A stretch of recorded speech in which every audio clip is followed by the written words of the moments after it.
मैं ध्रुव हूँ मुझे परिणति नम कर, बनी पूज्य परमात्मा।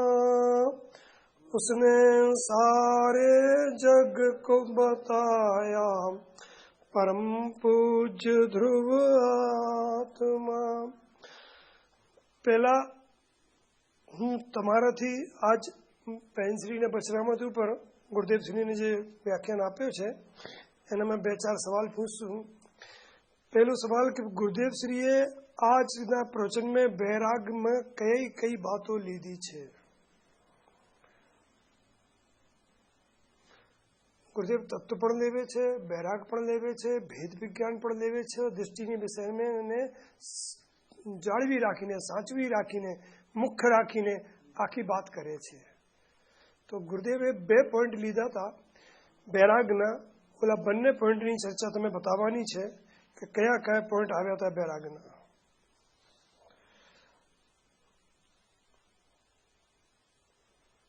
બોલો બહેનોમાંથી કોઈ? ફક્ત સાંભળવા માટે બેસી ગયા એવું નહીં, થોડી પકડવું જોઈએ. કોશિશ કરો પકડવાની કે કઈ જગ્યાએ વૈરાગ આવ્યો છે, કઈ જગ્યાએ ભેદ વિજ્ઞાન આવ્યો છે, કઈ જગ્યાએ મુક્તિ માર્ગની ચર્ચા આવી છે, કઈ જગ્યાએ દૃષ્ટિનો વિષય આવ્યો. मतलब नोखा नोखा खाना में गुरुदेव ने सेटिंग हुई वो आवे ज. हाँ बोलो. अरे भाई आ बात प्रसंग थी कहाँ તમે અત્યારે તો ગુરુદેવ में व्याख्यान ચાલે છે. ચલો કાંઈ ન સાંભળો. देखो हाँ हाँ नहीं बैराग फक्त હું પૂછું છું बैरागના 2 પોઈન્ટ આપ્યા ગુરુદેવ. Only for 2 points. हाँ बहुत हाँ है एक मिनट. नहीं काई नहीं. देखो एक पॉइंट आयो तो हाँ बोलो सुरेश भाई. हाँ नहीं देहनी अस्थिरता बतावी छे और एकलो जन्मे एकलो आए एकलो मरे. आ 2 पॉइंट वैरागનું લીધું હતું કે જે દેહને તમે ટકવાનો માનો છો આ દેહની કેટલી ઉંમર છે. તો જેને મરણનો યાદ હોય, अब हमने एक बार कीधु तू कि આજની રાત છેલ્લી રાત છે, એને ખરેખર વૈરાગ આવી શકે છે. અને બીજી ગુરુદેવ બહુ સારું લીધું છે કે તમે ગમે તેમ સાથી સંગા, આ મારી છોકરી, આ મારી બાયડી, આ મારો ભાઈ, આ મારો પપ્પા, તો કોણ તારી જોડે જશે? એકલો આવશે એકલો જશે. ગમે તેમ પૈસા ભેગા કરી નાખો, ચલા જગસે સિકંદર સાથ में हाली बहाली थे, पड़ी थी सामने दौलत पकड़ दो हाथ खाली थे. શું સ્થિતિ છે નાથ? સાચું કહું છું ગુરુદેવને મને સાંભળવા શીખો. ચલો देखो एक बात और बताऊं आपने. स्टार्ट थी तीजी लाइन, समझ गया ना? કોઈને યાદ છે શું કહેવા માંગે છે ગુરુદેવ સ્ટાર્ટ થી ત્રીજી લાઈનમાં? આત્માને આશ્રય થવા વાળી પરિણતિ જ એ જ તારો જીવન છે, બાકી તો બધું મૃત્યુ છે. ઘણી વાર કહે છે ગુરુદેવ મિથ્યા દૃષ્ટિ ચલતા ફરતા મરદા છે. જીવન તો એને પાસે છે જેને આત્માનો આશ્રય લીધો હોય. આગળ દેખો.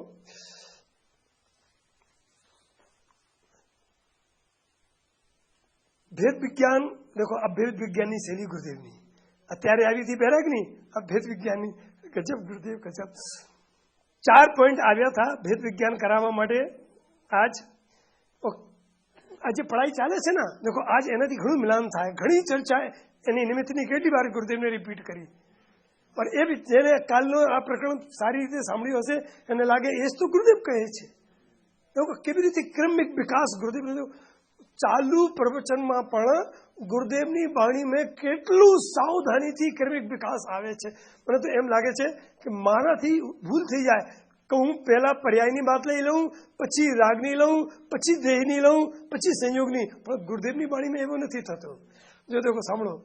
સૌથી પહેલા લીધી છે આખી દુનિયાથી, પછી લીધું છે નિમિત્તથી, પછી લીધું છે રાગ અને વિકલ્પથી, પછી લીધું એક સમયની પર્યાયથી જે ભિન્ન ગાયક ભાવ છે. आयो तो नहीं आयो तो कि वो क्रमिक विकास भेद विज्ञान. पहले आखी दुनिया थी भेद विज्ञान था. काले શું કીધું તું?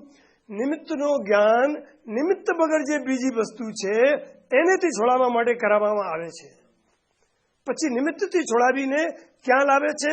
અંદર મેં સ્વભાવ જે વિકલ્પ આદि મને રાગ દ્વેષ કે પરિણામ ચાલે છે, પછી એનાથી ઓર અંદર જાઓ એક સમયની પર્યાય એનાથી અંદર ત્રિકાલી ધ્રુવ પરમાત્મા બિરાજમાન છે. આ ગુરુદેવને ભેદ વિજ્ઞાનની પરાકાષ્ઠા કહેવાય. એને ક્યાંથી બચવું? સાંભળો, સમજો ગુરુદેવને. એક और देखो, આપણે કાલે કીધું હતું પંડિતજી પ્રવચન કરે છે, પંડિતજી પ્રવચનથી મને સમજમાં આવે છે. લીધું ગુરુદેવે આજે કે નથી લીધું? હું સમજાવી શકું છું, મારા સમજાવવાથી બીજાને સમજણ પડે છે એવું નથી, એવું સ્વરૂપ નથી. એક સામે વાલા કોઈ વિરોધી હશે, એને ગુરુદેવથી પ્રશ્ન કર્યો કે સાહેબ તમે 3 થી 4 7 થી 8 જ રાગ કેમ આવે છે? એનો તો અર્થ થયો કે તમે કરો છો રાગ. તો ગુરુદેવ કહે ભાઈ તમે લાગે છે એ વખતે રાગનો એવું જ કાલ હોય આવે, એના તો હું જાણનાર છું. જ્ઞાની કોઈ રાગને કરતો નથી, રાગને જાણે છે, કે એ જ ટાઈમ કેમ આવ્યો? એનો આવવાનો ટાઈમ હોય. શું થાય છે, જ્ઞાનીઓને પણ કરણા હોય ને, પોતાનો ગાયક ધ્રુવ તત્વ જેવું જાણ્યો છે, ચમત્કારિક તત્વ, મહા આનંદ સ્વરૂપી તત્વ, એવું જે જગતની જીભ જાણે તો એને રાગ આવે. જે ટાઈમ આવે એ ટાઈમ પ્રવચનનો, એ રાગનો આવવાનો ટાઈમ, બંનેનો એક કાલ છે. તો તમે લાગે છે કે રાગ કરે છે. એક ન્યાયના ગ્રંથો में એક આવે છે, એક ન્યાયનું નામ છે કાકતાલી ન્યાય. બોલો બધા, કાકતાલી ન્યાય શું કહેવાય છે? સાંભળી લો જરા. કે તાળનું વૃક્ષ હતો ને, એ જ વખતે તાળને ફલનો પડવું, એ જ વખતે કાગડાને ઉડીને અહીંયા પહોંચવું, તો અધર એને ચોચમે લઈ લીધું. તો શું લાગે છે કે કાગડાને લઈને ફલ પડ્યો છે, કે ફલને લઈને કાગડા આવ્યો છે? એવું છે ના, ફલને લઈને કાગડા આવ્યો છે ના કાગડાને આવવાથી ફલ પડ્યો છે. બંનેનો એક કાલ છે. એ જ કાલે વાણીનું નીકળવું, એ જ કાલે ગુરુદેવનો રાગનો થવું. આપણને લાગવું ગુરુદેવ રાગ કરે છે નાથ, એવું નથી, સહેજ પણ નથી છે ગુરુદેવની. સમજો ભાઈ. એક और बहुत सारी बात આવી હતી. સંયોગની ગુરુદેવે શું વ્યાખ્યા કરી હતી? સંયોગ કોને કહેવાય? हाँ, बहुत बढ़िया, बहुत सुंदर.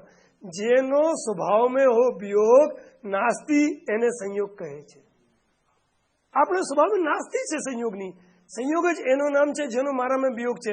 શરીર સંયોગ છે કે હું છું? શરીર હું છે કે સંયોગ છે?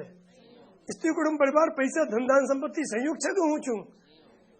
એટલે કે પહેલે નક્કી કરો, સંયોગનો સ્વરૂપ જ આ છે કે જેનો સ્વરૂપ में વિયોગ હોય એનું નામ સંયોગ. એટલે કે તે હું નથી, શરીર હું નથી, સ્ત્રી કુટુંબ પરિવાર હું નથી, કેમ કે સંયોગ છે. સંયોગ જ સૂચવે છે કે એની તારા સ્વભાવ નાસ્તી છે. ગુરુદેવ તો ગજબ નાથ. દેખો કેટલી વાત કીધી કે આત્માને ઘસી નાખ્યો, રજડી નાખ્યો, વિખાઈ ગયો આત્મા. આ કયા શબ્દ ઉપર કીધું તું? બોલો રમેશભાઈ. જેને પરમે સુખ માન્યો છે એને આત્માને ઘસાડી કરી નાખ્યો. સોચ લો જરા નાથ કે આપણે ક્યાં ખાવા પીવામાં, ભોગવામાં, સારી સારી વસ્તુ જોવામાં સુખ માની છે, ત્યાં તમારી આત્મા ઘસાઈ જાય છે, રગડાઈ જાય છે, નષ્ટ થઈ જાય છે, તમે ખબર પડતી નથી નાથ. એવું નહીં કરો, દયા કરો. એટલે પરમે સુખ નહીં માનો. અંદર મેં સુખ નહીં હોય તો પરમે માનવાની અમે લેસન્સ આપું, છૂટ આપું છું, પણ અંદર તો સુખથી ભરેલો છે નાથ. ક્યાં પરમે સુખ માનો છો? ક્યાં પરમે ફાફા મારો છો? ગુરુદેવ કહે છે હે દેવ, હે દેવ, શું કહે? અતિન્દ્રિય રત્નોથી ભરેલો ભગવાન નો સ્વભાવ, એનો આશ્રય લે તો નિર્મલ દશા પ્રગટે, और कोई साधन નથી. રાગ और નિમિત્તને સામને જોવાથી આ જીવનની મૃત્યુ થાય છે. મરવું હોય તો નિમિત્ત રાગને સામે જો. આ પાઠ અમથા નહીં ભણાવો. નિમિત્તની જે દુહાઈ દેવ છો ને, તો જે નિમિત્તની દુહાઈ દેવે છે તે સુસાઇડ કરે છે. એક ઓલો સુસાઇડ થાય, આ ધર્મની ક્ષેત્રનો સુસાઇડ પણ છે. કોઈ પણ કાર્યનો કરતા નિમિત્ત લાગે એટલે આત્માની હત્યા થઈ ગઈ, સમજી જાઓ. આત્માને બચાવવું હોય તો દરેક કાર્ય ઉપાદાનથી જો. બોલો પઢાઈ કામની છે કે નથી? આપણે ભાવ મરણથી બચવા માટે પઢાઈ ચાલે. આપણે 24 કલાક કોઈ પણ કામ થયો નિમિત્તને લઈને થયો. જ્યારે નિમિત્ત કરતા ભાષે ત્યારે સમજી લો ઉને સુસાઇડ કરી લીધી. આત્મહત્યા કરતા મોટા પાપ કોઈ હોતો નથી. લોકમાં પણ ગવર્મેન્ટ પણ એને ના પાડે છે, તો દર્શન કેમ નહીં ના પાડે? નિમિત્તનો છે ફક્ત જ્ઞાન કરાવવા માટે કે જે પોતે કાર્યરૂપ તો પડમ્યો નથી. કાર્યની ઉત્પત્તિમાં અનુકૂળતાનો આરોપ આવે છે, લેકિન જ્યારે તમે કરતા માન્યો જ ત્યારે તમને આત્મહત્યા કરી લીધી. છોટું ભાઈ, હું જ બધી સામગ્રી ઘસું છું, હું થાળી જ ગોઠવું છું, હું ચોપડીઓ મૂકું છું, આ માનો એનો અર્થ છે આત્મહત્યા કરી લીધી. છોટું ભાઈ, હું ફક્ત જાણનાર છું. થાળી થાળીથી જાય છે, ચોપડી ચોપડીથી જાય છે, દ્રવ્યથી ધોવાય છે, હું કંઈ કરતો નથી.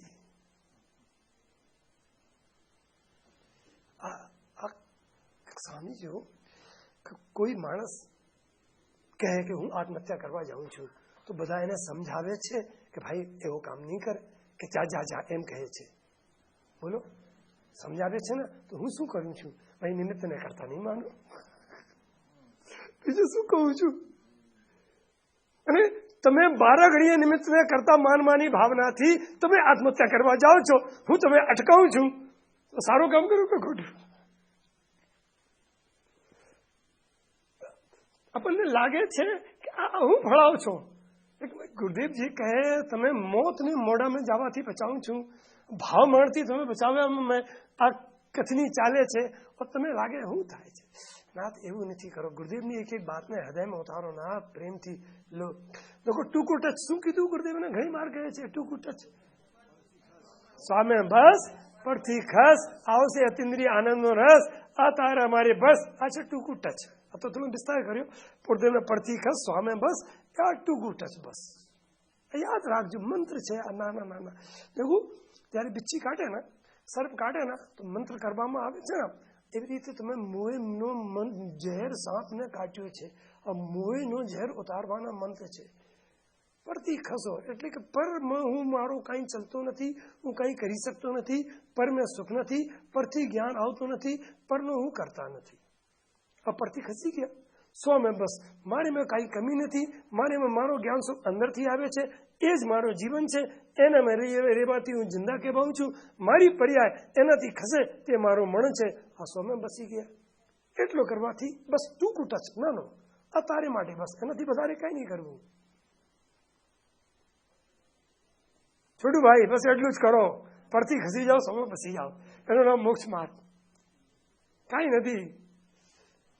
छोटे भाई बेचारा बहुत सेवा करे छे. कोनी? अब आत्मा की सेवा करवानी. बस देखो, एक और गुरुदेवे बात की थी. पंडित बनारसी दास जी नो एक श्लोक बोल्यो तो नाटक समय सार नो, कोई ने याद छे? हाँ बोलो बोलो.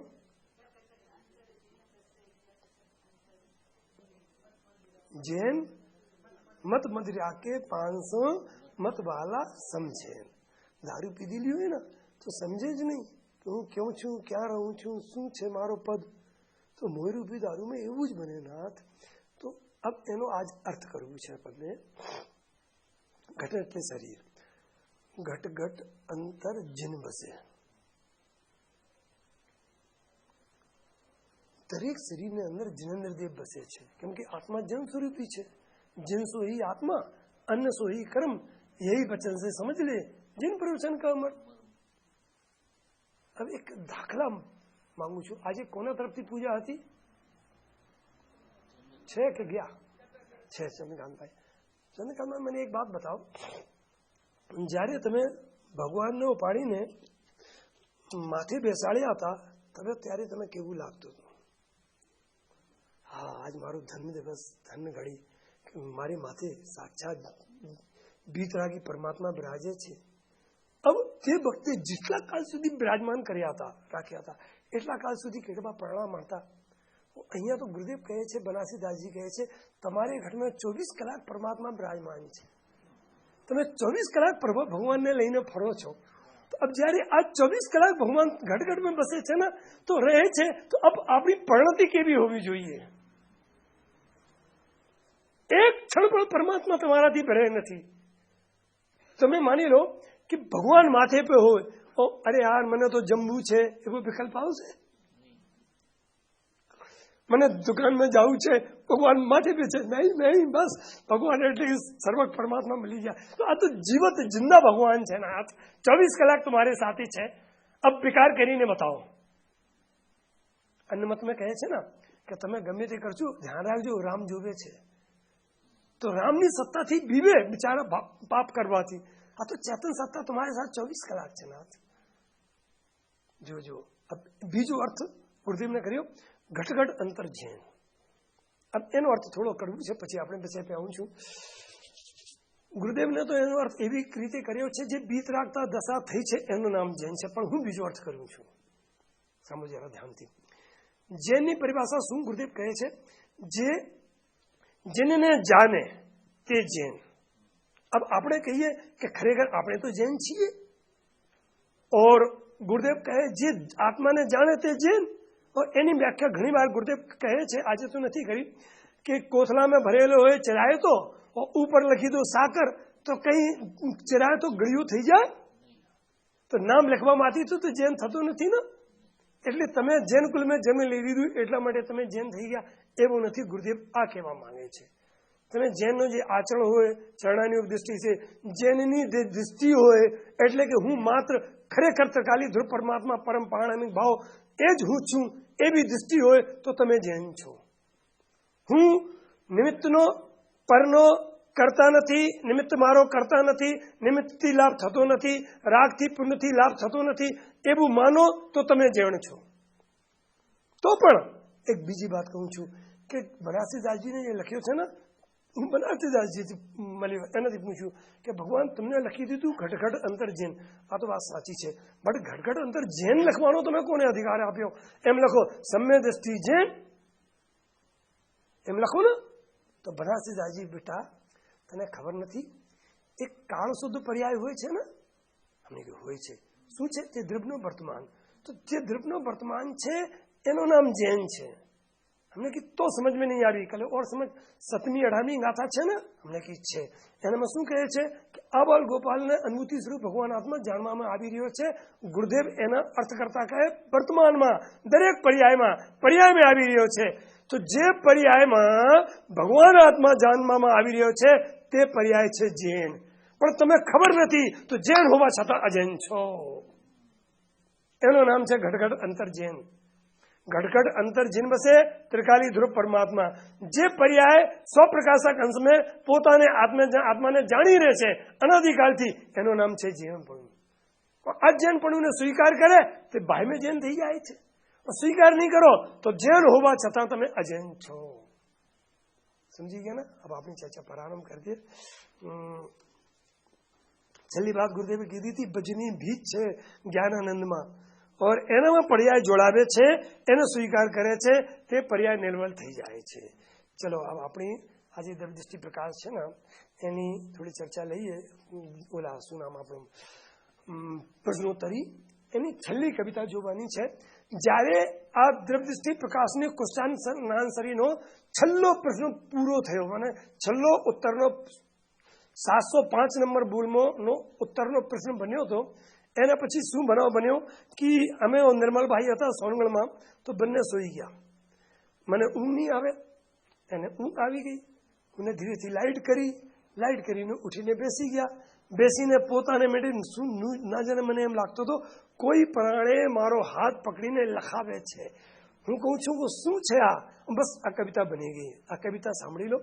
એનામાં નિહાલ શબ્દનો અર્થ છે સંપૂર્ણ, પૂર્ણતા જે વસ્તુ છે એને સંપૂર્ણ, જેનામાં કોઈ કમી નથી. આ દ્રષ્ટિનો વિષય એનું નામ નિહાલ છે. નિહાલ સોગાણીનું નામ પણ નિહાલ છે. જ્યાં જેવું અર્થ હોય તમે કાઢવાનું, ફક્ત વાંચવાનું છે. ક્યાંય તમે લાગે કે એનો અર્થ કરો તો હું અર્થ કરશું નહીં. જેને જ્યારે હું વાંચતા જાઉં તમે બધા આગળ વધતા જશો એને લાઈનમાં. सोनगढ़ में आसुगानी, सोनगढ़ में आसुगानी जी हो गए निहाल. सोनगढ़ को सुगानी जी मिल गए निहाल. कान गुरु थे ने किया था सोनगढ़ निहाल.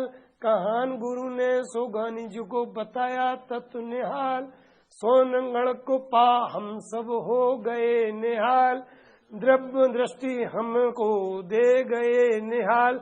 निहाल माने सोगानी जी। द्रव्य दृष्टि पाकर हम भी अनुभवे निहाल, प्रश्नोत्तरी दृष्टि को करेगी निहाल, कहन गुरु थे महान उसकी वाणी थी निहाल, निहाल निज सत्ता निहारो बनोगे निहाल, कहन गुरु थे महान उनकी वाणी थी निहाल, द्रव्य को जाना निहाल खुद को अनुभवा निहाल, द्रव्य बताया निहाल हम अनुभवे निहाल, द्रव्य जब जानो निहाल होगी परिणति निहाल, अनादि की पामर थप फिर भी वस्तु है निहाल, स्वभाव से तो सारा जग लगे हमें निहाल, सोनगढ़ को पास सोगानी जी हो गए निहाल, द्रव्य भी निहाल सब गुण है निहाल, निर्णय हुआ तो परिणति भी हो गई निहाल, जिसे लगे खुद निहाल सारा जग लगे निहाल, कहीं नहीं बेहाल गुरु ने कर दिया निहाल, द्रव्य दृष्टि बताती तेरा द्रव्य है निहाल, हमारे देव है निहाल हमारे गुरु है निहाल, शास्त्र भी कहते स्वयं को अनुभवो निहाल, दारिद्रता मिटा दी गुरु ने कर दिया कमाल, कण कण है महान जहाँ पर रहते थे निहाल, धन्य है वो जीव जिनको मिले थे निहाल, मिले थे निहाल मन में बस गए निहाल, धन्य हुआ वो कुल जहाँ जन्मे थे निहाल, हमें न मिले निहाल किंतु मिला ग्रंथ निहाल, गुरु कहान थे निहाल उन्हें शिष्य मिले निहाल,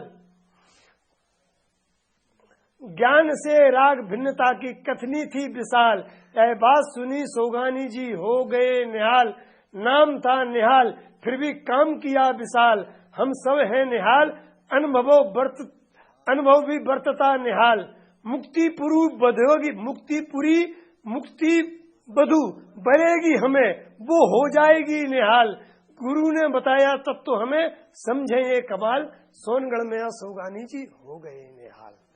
समझे ना। अब अपने अपनी पढ़ाई पे चालू। हाँ पहलो प्रश्न निकालो एना में હું પણ કાઢી લઉં મારો પહેલો ને બીજો પ્રશ્ન આપને કાઢવું છે। ચલો તમારે મેં અહીંયા જોઈ લઈએ આપણે।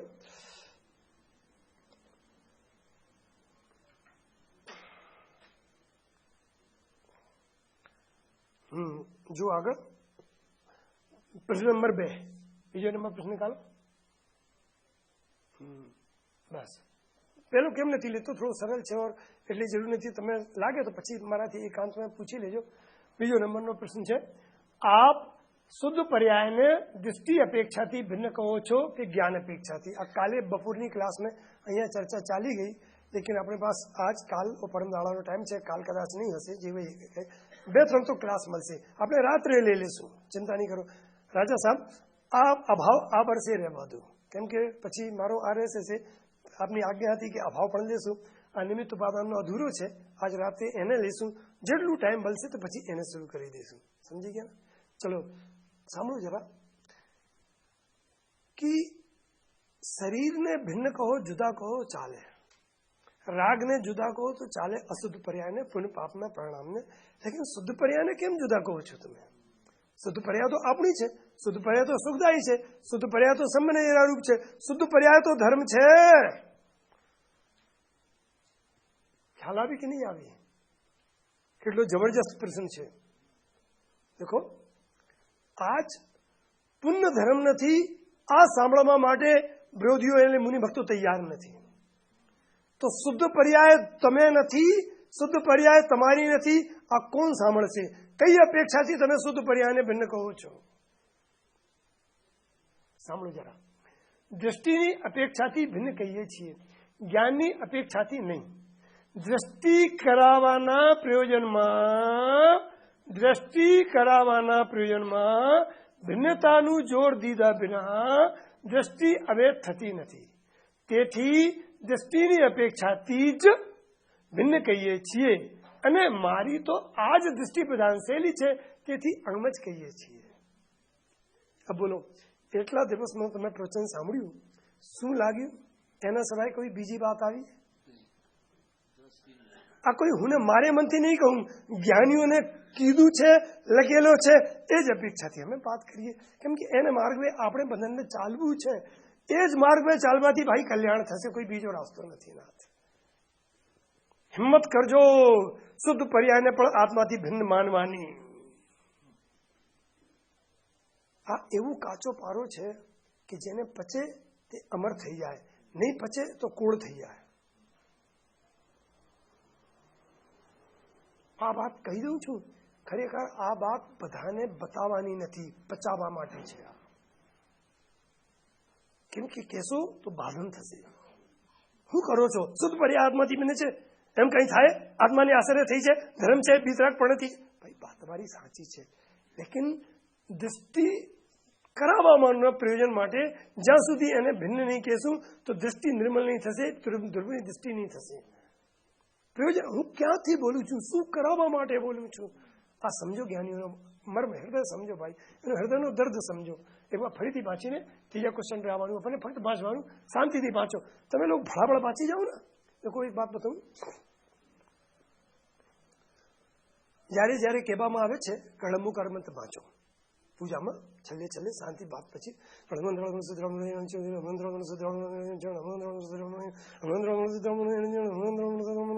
હું કરો છો નાથ? કઈ વિચાર તો કરો કે તમે હું કરો છો. નો વાર વાંચ્યું છું, કેવી રીતે વાંચો છો વિચાર કરો શાંતિથી, જરા વિવેકો બિનાય રાખો. એક એવો કોઈ ભાઈ છે જેના 5 દીકરા દીકરી હોય અથવા 5 ભાઈઓ હોય તો હાથ ઉભા કરી દો. જે 5 ભાઈઓ હોય અથવા એના 5 દીકરા દીકરી મિલાવીને 5 હોય એવા એના કામ છે, એ હાથ ઉભા કરે. ચલો ભાઈ 5 ભાઈ. રાજા સાહેબ મળી ગયા. રાજા સાહેબ તમે પોતાના બધા 5 ભાઈઓનું નામ લો, એ વાર બધા સાંભળે, હું પણ સાંભળી લઉં શું નામ હતા. બોલો. હા જરૂરી છે, 100% જરૂરી છે. હમણાં મારો વધારો અધૂરો રહી જશે. ચલો બોલો. નાથાલાલ ભાઈ, સૌભાગચંદ ભાઈ, અનિલભાઈ, હા ચલો પ્રફુલભાઈ, મધુભાઈ. अब एक और सवाल पूछी लो, नाराज तो नहीं था ना. चलो જ્યારે જ્યારે તમને 5 ભાઈઓનું નામ લીધું, એક સેકન્ડમાં દરેક ભાઈઓના ફોટા, એનો ચિત્ર, એનો જીવન આંખ કે સામે આવ્યો કે નહીં આવ્યો? ધ્યાન રાખજો જરા. હું શું કહેવા માંગુ છું, તમે કહો છો રમો અરંતાણમ, રમો સિદ્ધાણમ, રમો આર્યાણમ, રમો અધ્યાયણમ, રમો લોહી સબસામ. આ 5 પરમેશ્વરનું ચિત્ર, એનો સ્વરૂપ, એનો ગુણસ્થાન, એવી વસ્તુ આંખને સામે આવે કે નહીં? આવું જોઈએ. નહીં આવે તો ભાઈઓ કરતા પણ રમોગા મંત્ર નાનો થઈ ગયો. ભાઈઓ પ્રત્યે એટલો પ્રેમ કે ભાઈઓનું નામ લેતા પૂરા સામે ઉભા થઈ જાય છે. પંચ પરમેશ્વરી પ્રત્યે એટલો પ્રેમ નથી કે પંચ પરમેશ્વરનું નામ લો કે એના પાસે શરીર છે કે નથી, આ ઉપદેશ દેવે છે કે નથી દેવા, આ સંઘના નાયક છે કે નથી, આ ભણાવે છે કે નથી, આ સાધના કરે છે. આ તો આવું જોઈએ ને. રમોકામ પ્રત્યે એટલું પ્રેમ નહીં. એવું નહીં કરવું. ચલો આવી જાઓ અહીંયા. દૃષ્ટિની અપેક્ષાથી ભિન્ન કહીએ છીએ, જ્ઞાનની અપેક્ષાથી નહીં. દૃષ્ટિ કરાવવાના પ્રયોજનમાં ભિન્નતાનું જોર દીધા વિના દૃષ્ટિ અભેદ થતી નથી. તેથી દૃષ્ટિની અપેક્ષાથી જ ભિન્ન કહીએ છીએ. અને મારી તો આ જ દૃષ્ટિ બધાની શૈલી છે. બીજો નંબર પ્રશ્ન લો. આગળ વધો, આગળ વધો. હા, પ્રમાણ જ્ઞાન કોને કહે છે? દેખો, એક આ પ્રસંગને કેમ લીધું છે કે પ્રમાણની 2 વ્યાખ્યા છે. કાલે પરમ દિવસે બપોરી ક્લાસમાં ચાલી હતી. એક હોય છે દ્રવ્ય ગુણ પર્યાયાત્મક વસ્તુને પણ પ્રમાણ કહેવામાં આવે છે. એક પ્રમાણિક જ્ઞાનને પણ પ્રમાણિક કહેવામાં આવે છે. સમ્યક દર્શનનું નામ છે પ્રમાણ જ્ઞાન, મિથ્યા દર્શનનું નામ છે અપ્રમાણ જ્ઞાન. એટલે મિથ્યા જ્ઞાન, અજ્ઞાન, કુજ્ઞાન, ગમે તે કહી લો. તો અહીંયા આ શૈલીમાં ચર્ચા છે. જ્યાં સુધી તમે સમ્યક જ્ઞાન નથી ત્યાં સુધી તમારું જ્ઞાન પ્રમાણિક જ્ઞાન નથી. જવાબ વાંચીએ. નિર્વિકલ્પ થતાં જ પોતામાંથી જે એક જ્ઞાન ઉગડે છે, અબ એનું નામ પ્રમાણિક જ્ઞાન છે. આ પ્રમાણિક જ્ઞાન શું જાણે છે? તે જે બંને એટલે સામાન્ય વિશેષ પડખાને સહેજ જાણી લે છે, તેને જ નામ પ્રમાણ જ્ઞાન છે. 2 વ્યાખ્યા થઈ ગઈ. એક તો દ્રવ્ય પર્યાયને બંનેને જાણે, એક સ્વભાવને આશ્રયથી ઉગડે તે જ્ઞાન પ્રમાણિક જ્ઞાન છે. સ્વભાવને આશ્રય વગર જે જ્ઞાન થાય તે પ્રમાણિક જ્ઞાન નથી. મને જ્ઞાન પ્રમાણિક બનાવવું હોય તો દ્રવ્ય ગુણ પર્યાય બંનેને જાણવું, કોઈનો અભાવ નહીં કરવું. દ્રવ્ય પણ છે, ગુણ પણ છે, પર્યાય પણ છે, પણ જે પર્યાય છે તે હું નથી. પર્યાયનો જ્ઞાન નહીં હોય તો મિથ્યા જ્ઞાન, પર્યાયની દ્રષ્ટિ હોય તો મિથ્યા દૃષ્ટિ. શું કીધું? પર્યાયનો જ્ઞાન નહીં રાખે તો મિથ્યા જ્ઞાન, પર્યાયની દ્રષ્ટિ રાખે તો મિથ્યા દૃષ્ટિ. પર્યાયનો જ્ઞાન તો થવું જોઈએ કે પર્યાયમાં કેટલી અધુરાશ વર્તે છે, અલ્પતા છે, કસાયો છે, પાપ છે, એનું જ્ઞાન તો થવું જોઈએ. પણ એની દ્રષ્ટિ નહીં થવું જોઈએ હું જ પાપી થઈ ગયો, હું અલ્પક છું, હું છદમસ્ત છું, એવી દ્રષ્ટિ નહીં થવી જોઈએ. દ્રષ્ટિ તો એ જ થવું જોઈએ કે હું વર્તમાનમાં પરમાત્મા છું, પૂર્ણ નિર્મળ તત્વ છું. રમેશભાઈ આગળ વધો. કોને પાસે છે રે મૂળા? હા ચલો સાંભળો. ચોથો નંબર છે પ્રમાણનો વિષય શું છે. પરિણામ અને ત્રિકાલી અપરિણામી એ બંને એ મળીને જ એક પૂર્ણ વસ્તુ છે, તે પ્રમાણનો વિષય છે. દેખો અહીંયા જ્ઞાન અપેક્ષાની ચર્ચા છે. જ્ઞાન અપેક્ષાએ દ્રવ્ય और पर्याय મિલાવીને એક પૂર્ણ વસ્તુ હોય છે, તે પ્રમાણનો વિષય હોય છે. और શુદ્ધ ન્યાયનો વિષય એ જ પ્રમાણમાંથી પર્યાયને ગૌણ કરીને જે ધ્રુવ પરમાત્મા છે તે પણ પૂર્ણ છે. પહેલા પ્રમાણમાં આખી વસ્તુને પૂર્ણ કીધું હતું, અહીંયા દ્રષ્ટિને વિષયને પણ પૂર્ણ કીધું છે. કેમ કે તે ધ્રુવ આશ્રય યોગ તત્વ છે. તો આશ્રય યોગ તત્વ यदि અપૂર્ણ હોય તો એને આશ્રયથી નિર્વિકલ્પતા નહીં થઈ શકે છે. હંમેશા પૂર્ણતાને આશ્રયથી શરૂઆત થાય और પૂર્ણતાને આશ્રયથી નિર્વિકલ્પતા આવે તો બે પૂર્ણ થઈ ગયા. એક પ્રમાણનો પૂર્ણ, એક શુદ્ધ ન્યાયનો પૂર્ણ. શુદ્ધ ન્યાયનો પૂર્ણ ધ્રુવ પરમાત્મા છે, પ્રમાણનો પૂર્ણ દ્રવ્ય और पर्याय બંને છે. ખ્યાલ આવી ગયો ને? ચલો 4A જૈન અને વેદાંતના નિષ્ક્રિય તત્વમાં શું તફાવત એટલે ફેર છે? જવાબ, વેદાંત આદિ તો કેવલ નિષ્ક્રિય કહે છે, તેઓ પરિણામને જ માનતા નથી. તો નિષ્ક્રિય પણ જેવો છે તેવો તો તેમની માન્યતામાં પણ આવતો નથી. અહીં તો પરિણામને ગૌણ કરીને નિષ્ક્રિય કહેવામાં આવે છે. સાંભળો જરા એક વાત શાંતિથી થોડીથી. ત્યાંથી બચનામૃત આપી દો, ઉપર પડ્યો છે જરા આપી દો. અમે 12 ઘડી મોડી એમ નહીં કરવું પડે, થોડો સીધો રહું.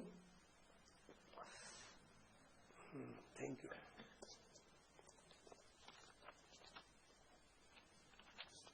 જરા એનામાં એ આજે પ્રશ્ન નંબર છે એ જ ભૂલ છે. 4 નંબરનો પ્રશ્ન છે, 4 નંબરનો ભૂલ છે. 4A એટલે 4 નંબરનો બીજો પેરાગ્રાફ. ચલો બેનશ્રી છે, ચલો હું એ જ કહું છું કે શું થઈ ગયું એનામાં. દેખો ધ્યાન રાખજો પ્રશ્ન શું છે. પેલે પ્રશ્ન હતો આપણે ઉકાલ કરીએ. જૈન અને વેદાંતના નિષ્ક્રિયમાં શું તફાવત છે? જૈન પણ વેદાંત જેવું વેદાંત એકલા પરિણામ વિનાનો દ્રવ્ય માને છે એવું જૈન જ માને છે. પણ જૈન પરિણામને ગૌણ કરીને સ્વીકાર કરે છે, વેદાંત પર્યાયને અભાવ કરીને સ્વીકાર કરે છે. એટલે શું કહેવા માંગો છો નિહાલભાઈ તમે કે હે જીવ, પર્યાય નથી એવો સર્વથા માનતા નથી, એવું માનવું નથી. એવું માનશો તો તમે વેદાંતી થઈ જશો. પર્યાય છે પર્યાયની જગ્યાએ, પણ મારામાં નથી. પર્યાય છે 100%, કેમ કે સંસાર પર્યાયમાં છે, મોક્ષ પણ પર્યાયમાં થશે. હું ત્રિકાલ મુક્ત છું. ખરેખર હું મુક્ત પણ નથી, હું બંધાયેલો પણ નથી, હું તો ત્રિકાલ ગાયક છું. મુક્તિ પણ સાપેક્ષ એક ઘટના વિશેષનું નામ છે, સંસાર પણ એક ઘટના વિશેષનું નામ છે. મારામાં તો પર્યાય માત્રનો અભાવ છે, તેથી હું મુક્ત પણ નથી, હું સંસારી પણ નથી. તો પણ આત્માને મુક્ત કેમ કહેવામાં આવે છે? કેમ કે જે મુક્ત દશા છે, પૂર્ણ દશા છે, તે એના આશ્રયથી ઉત્પન્ન થઈ છે, એના જેવી છે. એટલા માટે બંનેની સરખામણી કરવાથી આત્માને પણ પર્યાયની સાપેક્ષતાથી, મુક્ત પર્યાયની સાપેક્ષતાથી પરિચય દેવામાં આવે છે. ત્યારે આત્માને મુક્ત કહેવામાં આવે છે. ખરેખર આત્મા મુક્ત હોતો જ નથી, કેમ કે આત્મા કદી બંધાયેલો હોતો જ નથી. પર્યાયને બંધન હોય છે. આજે ગુરુદેવને કીધું છે એ જ આત્માને આશ્રયથી પર્યાયને મુક્તિ મળે છે, શુદ્ધ થાય છે. એટલે કે બીજો કોઈ માર્ગ નથી, કોઈ માર્ગ છે જ નથી. ઘણો પુण्य પાપ કરી લો, વ્રત નિયમ કરી લો, દાન દઈ લો, અષ્ટમી આવે તો ઉપવાસ કરી લો, એનાથી ધર્મનો સંબંધ કાંઈ નથી નાથ. જ્યાં સુધી તમારી પર્યાય જ્ઞાયકનો આશ્રય નહીં લે, એટલે કે પર્યાયનો ગૌણ કરીને હું મુક્ત છું આ નહીં માને, ત્યાં સુધી મુક્તિ માર્ગ થતો જ નથી. સમજ્યા ને? તો જો શું કહે છે, તેઓ તો મને વેદાંત તો પ્રણામીને માનતા જ નથી, તેની નિષ્ક્રિય પણ જેવો છે તેવો તેમની માનતામાં આવતો જ નથી. અહીંયા તો પ્રણામને ગુણ કરીને નિષ્ક્રિય કહેવામાં આવે છે. આગલો 5મો સવાલ વાંચીએ આપણો. સવાલ નંબર 5, વસ્તુ વ્યવસ્થા સમજવાની વિધિ શું છે? બહુ સુપર ક્વેશ્ચન છે. और એનાથી તમારી બધાની અનેક ભૂલો નીકળી જશે. જે કાંઈ શ્રેયસભાઈ, જે કાંઈ મૂંઝવણ થાય છે, ગોટાળો થાય છે, આ વિધિ નહીં સમજવાથી થાય છે. બસ રાજા સાહેબ સાંભળો, દેખો એનો ઉત્તર બહુ ગંભીરતાથી શાંતિથી વાંચવાનો. દેખો એનાથી વાંચું કેમ કે એનામાં કોન્સમાં લખેલા છે ને, એનામાં નથી. એક ચક્ર એટલે વસ્તુના અનેક પાસા પહેલું છે. કેમ તમારો મોબાઈલ છે ને, તો એનામાં કાઢીને મને આપી દો જરા, મને 12 ઘડી વિડીયો કેવી રીતે નહીં કરવું પડે. એક ચક્ર એટલે કે વસ્તુના અનેક પાસા પહેલું છે. બધા પાસા અલગ અલગ ડિઝાઇનના છે. સમજી ગયા ને? જ્યારે કોઈ એક પાસાની વાત ચાલતી હોય ત્યારે બીજા પાસાની વાત નહીં સમજવી જોઈએ. તેમજ વસ્તુના અનેક ધર્મોમાંથી ભિન્ન ભિન્ન ધર્મોની વાત ચાલતી હોય ત્યારે એકને બીજામાં મેળવીને ગોટાળો નહીં કરવો જોઈએ. આ સમજો. હું કરી લઈશું, થઈ જશે. બસ કાંઈ વાંધો નથી, આડું નથી થતું, કાંઈ વાંધો નહીં, બેસો થઈ જશે. નહીં ચાલશે ચાલશે, વાંચી લઈશું, આગળ પાછળ કરશું. દેખો વસ્તુ છે ને, વસ્તુ મેં અનેક પહેલું હોય છે. એક બતાવું છું, મારું એક ચક્ર છે, એનામાં 15-20 સળી લાગેલી છે, એટલી જાડી જાડી, 15-20 જાતનો કલર કરેલો છે. તો દરેક સળી જુદા જુદા કલરની છે ને, એવી રીતે આ ત્રિકાલ વસ્તુ છે. એનામાં એક રાગ છે, એક પુણ્ય પાપના પરિણામ છે, એક સમયની પર્યાય છે, એક જ્ઞાન દર્શનાદિ ગુણભેદ છે, એક ત્રિકાલી ધ્રુવ તત્વ છે. તો બધા જુદી ડિઝાઇનના છે. તો એકને બીજામાં ભેળવીને ગોટાળો નહીં કરવાનું. જ્યારે રાગની વાત ચાલે તો રાગ નહીં સમજવાનું. એના આત્માની તો પર્યાય શુદ્ધ કહેવાય છે. આ રાગ તમે આત્માની પર્યાય કેમ કહો છો? રાગ તો સમયસારમાં પૂતગલની પર્યાય લખેલી છે. એવી રીતે ગોટાળો નહીં કરો. જ્યારે જેની વાત ચાલે ત્યાં સમજો. જ્યારે આત્માને રાગની કરતા કહે છે ત્યારે એ સમજો કે રાગનો કરતા છે જ, તો હું તો મિથ્યા દ્રષ્ટિ થઈ જશું, નહીં થશું. કેમ કે રાગ જે તમારી ભૂલથી, સ્વભાવની વિરાધનાથી તમારી પર્યાયમાં પરિણમ્યો છે, એના નિમિત્તને લઈને જે કર્મ મદે જે તમે બનશે, હું રાગ કરું મારા નિમિત્તથી કર્મ રાજા સામે બંધાઈ જાય એવું થાય છે કંઈ? એટલા માટે રાગ તમારો કરેલો છે. તો જે વાત જાણી છે ત્યાં સમજવું જોઈએ. શું થઈ ગયું ભાઈ? બીજો છે જે કન્ટિન્યુ જેનામાં લાઈટ ચાલુ રહે, મારો તો છે, મારો ઇંગિત છે.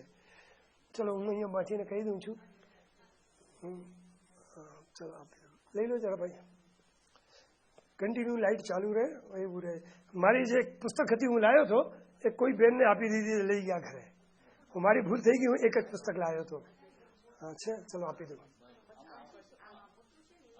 આપી દો. હું કરી લઈશ, હું કરી લઈશ, કાંઈ વાંધો નહીં. હા બસ યસ હા ખ્યાલ છે, હું કરી સમજી. શું કહેવાય છે અહીંયા? એક ચક્કર વસ્તુના અનેક પાસા પહેલું છે. બધા પાસા અલગ અલગ ડિઝાઇનના છે. જ્યારે એક પાસાની વાત ચાલતી હોય ત્યારે બીજા પાસાની વાત તમે અહીંયા જોઈ શકો છો, નહીં સમજવું જોઈએ. તેમજ વસ્તુના અનેક ધર્મોમાંથી ભિન્ન ભિન્ન ધર્મોની વાત ચાલતી હોય ત્યારે એકને બીજામાં મેળવીને ગોટાળો નહીં કરવો જોઈએ. જ્યારે ધ્રુવ તત્વની વાત ચાલતી હોય ત્યારે પર્યાય છે જ નથી એમ સમજવાનું નાથ.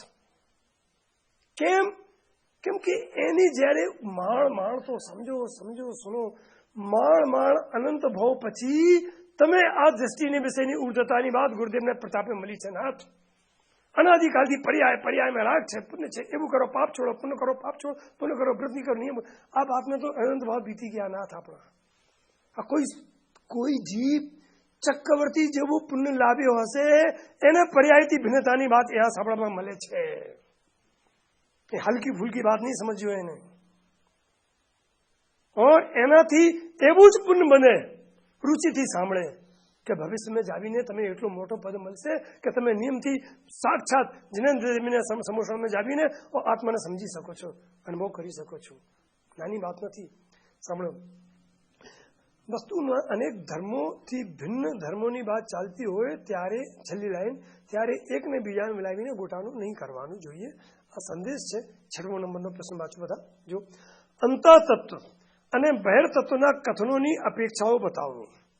જ્યારે શુદ્ધ પર્યાય બહિર્તત્વ છે, જ્યારે શુદ્ધ પર્યાય બહિર્તત્વ છે, જ્યારે શુદ્ધ પર્યાય બહિર્તત્વ છે, ધ્યાન બહિર્તત્વ છે, ધ્યાન બહિર્તત્વ છે, ત્યારે ધ્રુવ અંતઃતત્વ છે.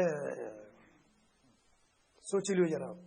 આગળ જ્યારે બે ઘરની વાત ચાલતી હોય ત્યારે એમાં ત્રીજા ઘરની ટાંગ એટલે બાત નાખવાથી ગોટાળો થઈ જાય છે. હવે એનો ક્રમિક વિકાસ જુઓ. કર્મને અંતઃતત્વ કહે છે ત્યારે નો કર્મને બહિર્તત્વ કહેવામાં આવે છે. અશુદ્ધ પર્યાયને અંતઃતત્વ કહે છે ત્યારે કર્મને બહિર્તત્વ કહેવામાં આવે છે. શુદ્ધ પર્યાયને અંતઃતત્વ કહે છે ત્યારે અશુદ્ધ પર્યાયને બહિર્તત્વ કહેવામાં આવે છે. ધ્રુવ તત્વને અંતઃતત્વ કહે છે ત્યારે શુદ્ધ પર્યાયને બહિર્તત્વ કહેવામાં આવે છે. આ રીતે વિવક્ષાનુસાર બધી જગ્યાએ ઘટાઈ લેવું જોઈએ. બોલો, આ વાતનું જેને જ્ઞાન હોય તેને કઈ ગોટાળો થઈ શકે? કેટલી મહત્વપૂર્ણ આ પઢાઈ છે, કેટલી મહેનત કરી હશે નિહાલભાઈ સોગાનીજીએ આપણા ઉપર કૃપા કરીને. અભી આવ્યો નથી ધંધાને કારણે. કાલે મારાથી કીધો હતો, સાંજે મારે રૂમ પે આવ્યો, બેસ્યો અડધા પોણા કલાક. એને કીધું, પંડિતજી અમે આ ગ્રંથને પહેલે પણ વાંચ્યું હતું, લેકિન તમે જ્યારે આ ક્વેશ્ચન આન્સરની રૂપમાં મોકલી છે ને તો પ્રશ્નથી એકદમ એંગલ ખબર પડી જાય છે.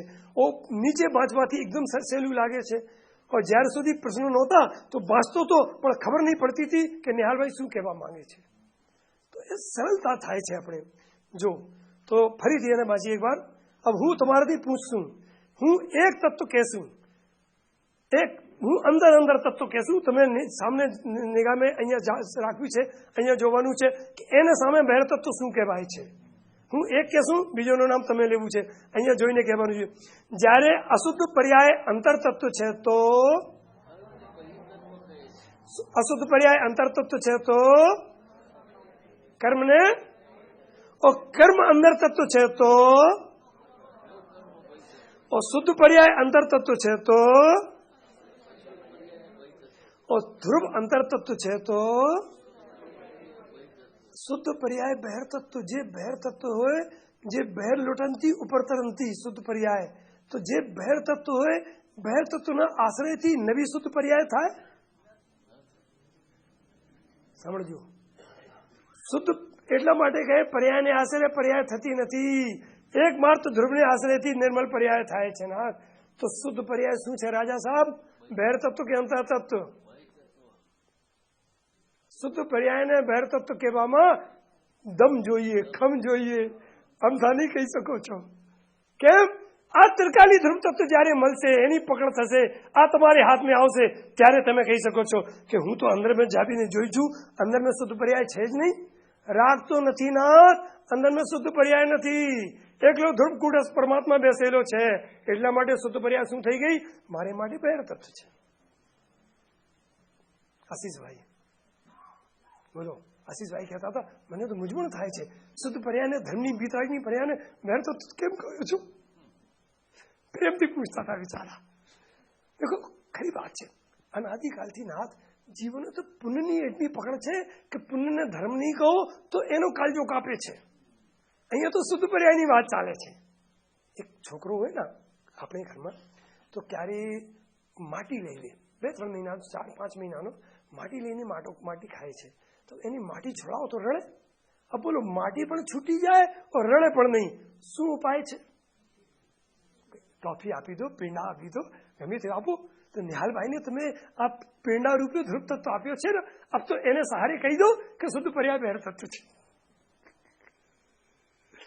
ખ્યાલ આવી કે નહીં આવી?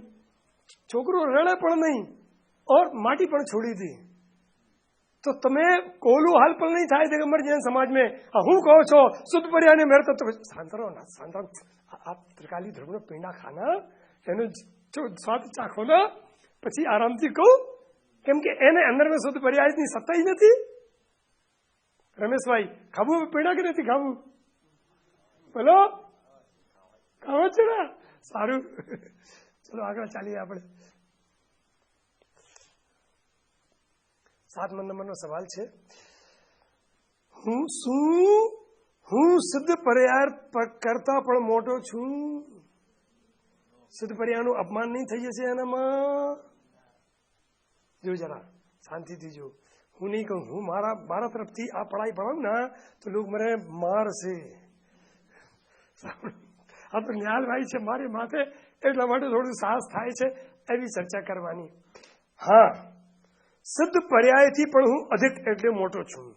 કેમ કે સિદ્ધ દશા તો એક સમયની પર્યાય છે અને હું તો એવી અનંત પર્યાયનો પિંડ છું. તો જે અનંત પર્યાયનો પિંડ છું તે મોટું છે કે જે એક સમયની પર્યાય છે તે મોટું છે? કેવું પિંડ છું? સાંભળો રાજા સાહેબ બહુ ધ્યાનથી कि आज पहले समझने केवल ज्ञानी पर्याय निकली, 100 वर्ष थी क्या કેટલી पर्याय निकली? 1 सेकंड में असंख्य पर्याय निकलवानी છે. 100 वर्ष થઈ ગયા તો કેટલી નીકળી ગઈ? અનંત. अब જ્ઞાન ગુણ તો ઓછું થઈ ગયું હશે, શેષ તો ઘસાઈ ગયો હશે, શેષ તો ઓછો પણ એનામાં આવી ગઈ હશે. અરે એટલી નીકળી ગઈ. કોઈ કોઠી હોય ને, કોઠી એનામાં ઘઉં ભરેલા હોય કે જાર ભરેલી હોય તો કાઢતા કાઢતા કાઢતા કાઢતા એકદમ ખલાસ થઈ જાય ને? થઈ જાય કે નહીં થઈ જાય? તો જ્ઞાન ગુણમાંથી કેવલ જ્ઞાન પર્યાય નીકળ્યો તો જ્ઞાન ગુણ ખલાસ નહીં થાય? આ કેવું ગોડાઉન, આ કેવું તત્વ કે ગમે તે કાઢો ખૂટતો જ નથી. એવો મહાન તત્વ હું છું નાથ. પોતાની મહિમા લાવો, પોતાના સ્વરૂપને પ્યાર કરો, દુલાર કરો, ભક્તિ કરો, આરતી કરો, નાચો આ સ્વરૂપને સામે. ખરેખર હું કહું છું, એક બાર પાગલ થઈ જાઓ સ્વરૂપની ધૂનમાં. લોક જ્ઞાની ગુરુદેવ કહે છે, જગત જ્ઞાનીને પાગલ કહે છે, જગત જ્ઞાનીને પાગલ કહે છે. એકબીજાને ગેલા લાગે છે. કેમ કે જગતને આ ધ્રુવ તત્વની ખબર નથી. એના સ્વરૂપની, એની મહેમાની, એની રચનાની, એની જે સંરચના તત્વ છે, અખૂટ ખજાનો છે આ નાથ, કદી ખૂટતો જ નથી. એની ખબર નથી, એટલા માટે એને તો લાગે છે તો પાગલ લોકો છે એવી વાતો કરે. લેકિન જ્ઞાનીને લાગે છે કે ના, સંયોગમાં નિમિત્તમાં પર્યાયમાં કાંઈ નથી, તારો બધું અહીંયા છે, કેવળ નિમિત્તને પાછળ દોડે છે. એને અજ્ઞાની પાગલ લાગે છે. આગળ જો જરા, બહુ સારી વાત છે. હા, સિદ્ધ પર્યાયથી પણ હું અધિક છું. કેમ કે સિદ્ધ દશા તો એક સમયની પર્યાય છે અને હું તો એવી અનંત પર્યાયનો પિંડ છું. 8 નંબરનો સવાલ, શું ગાયક એટલે હું મેરુ પર્વત કરતા પણ અડગ છું? વિશ્વમાં સૌથી અડગ મેરુ પર્વતને કહેવામાં આવે છે, કેમ કે કોઈ એને ડગાઈ શકતો નથી. અત્યારે હિન્દુસ્તાનમાં તુફાન વગેરે કંઈ વાવાઝોડ આવે છે ને તો ઘણા પર્વત હિમાલય તૂટે છે, જગ્યાથી વાર્તાઓ આવે છે. લેકિન મેરુ પર્વત કદી તૂટતો નથી. તૂટતો શું, હલતો જ નથી. એના પર કરતા મોટો ન્યાલભાઈ સિદ્ધ કરે છે. સાંભળો આગળ જવાબ. જેમ મેરુ પર્વત અડગ છે, હું પણ તેવો જ અડગ છું. મેરુમાં તો પરમાણુ આવે જાય છે, પરંતુ મારામાં તો કાંઈ પણ આવતું જતું નથી. એવો હું અડગ ધ્રુવ છું. તો કોઈ કહે પર્યાય તો આવે તો જાય છે. નહીં, પર્યાય એક ધર્મ છે, એનામાંથી પર્યાય આવે છે, પર્યાય જાય છે. મારામાંથી જેવો છું એવું જ રહું છું. કોઈ કાંઈ આવતો જતો નથી. ના એક ગુણ જાય છે, ના એક પ્રદેશ જાય છે, ના એક પર્યાય જાય છે. પર્યાયમાં રહે. પ્રમાણ અપેક્ષાથી મારામાં કંઈ આવતો જતો નથી. અહીંયા તો દૃષ્ટિની વિષયની વાત છે, એનામાં તો કંઈ આવતો જતો નથી. અધિક ધ્રુવ પરમાત્મા છું. આગે 9 નંબરનો સવાલ વાંચો જરા.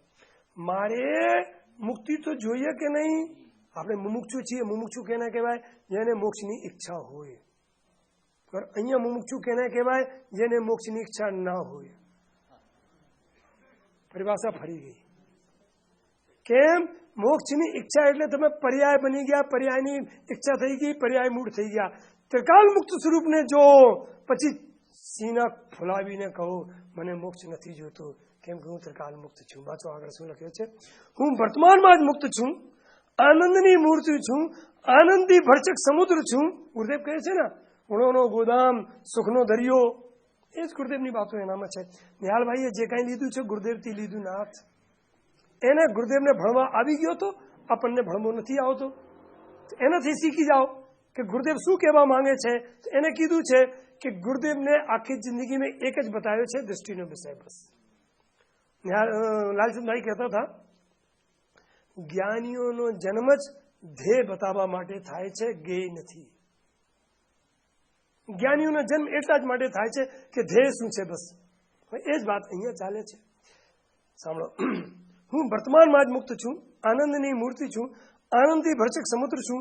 એવી દૃષ્ટિ થાય તો પછી મોક્ષથી પણ પ્રયોજન નથી. મોક્ષ થાવું તો થાવું, ના થાવું તો પણ શું? પર્યાયની એટલી ગુણતા દૃષ્ટિના જોરમાં થઈ જાય છે. આ જે કોન્સ છે ને તે આપણને લખ્યો છે, મોટા મોટા અક્ષર છે, તે સોગાનીજીને છે. હવે એટલી ગુણતા ક્યારે થાય? દૃષ્ટિના જોરમાં, બીજો કોઈ રાસ્તો નથી. આગળ વાંચો 9A.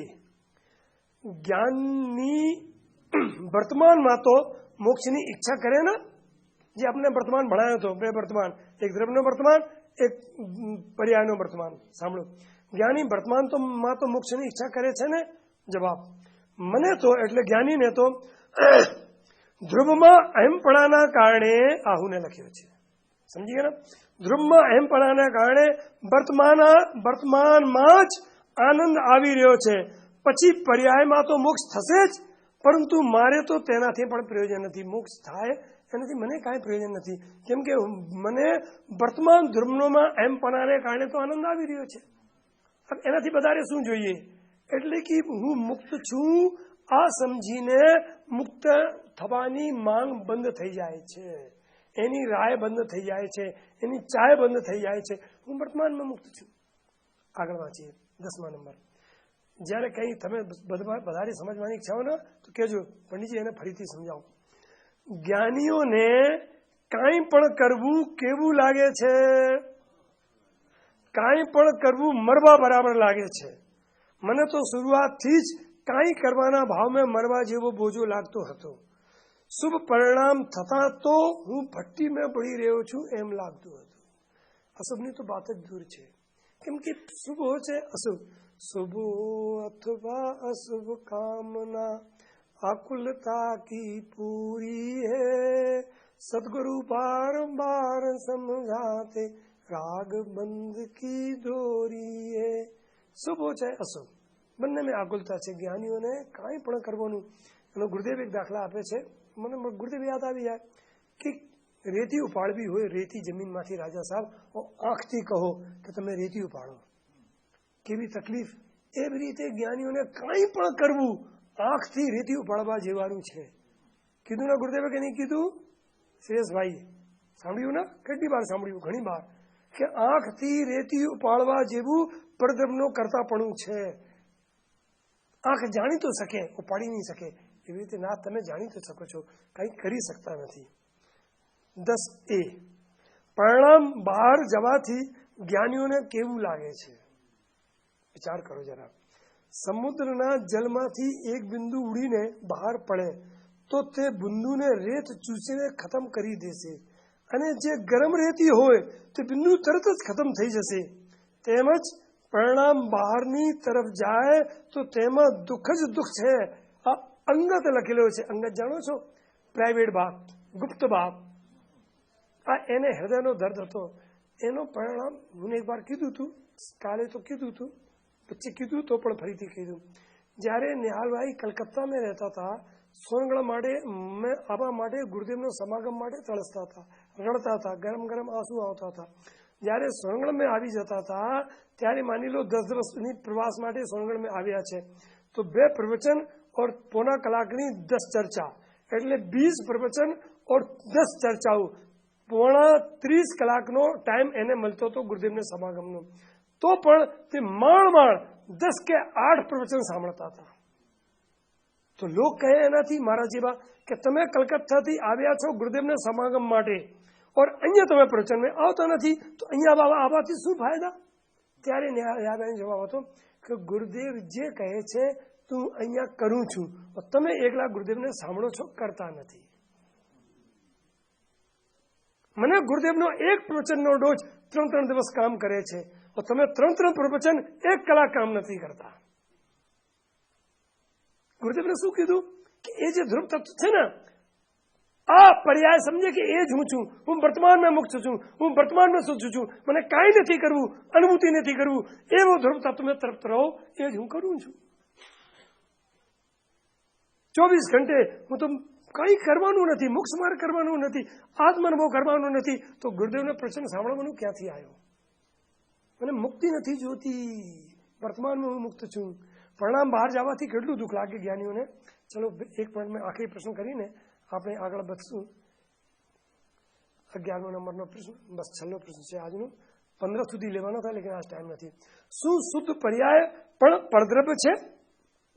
આજે ગુરુદેવને જ કીધું છે, દ્રવ્ય દૃષ્ટિની અપેક્ષા તો શુદ્ધ પર્યાય પણ પરદ્રવ્ય છે. જ્યારે મારા અસ્તિત્વમાં તો શુદ્ધ પર્યાય નથી, તો પછી રાગની તો વાત જ શું?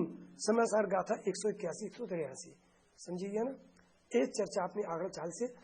જેટલા 11 પ્રશ્ન ચાલ્યા છે, કોઈને કાંઈ વિશે સમજવું હોય તો લીખીને પરચી આપી દેજો રાજા સાહેબને.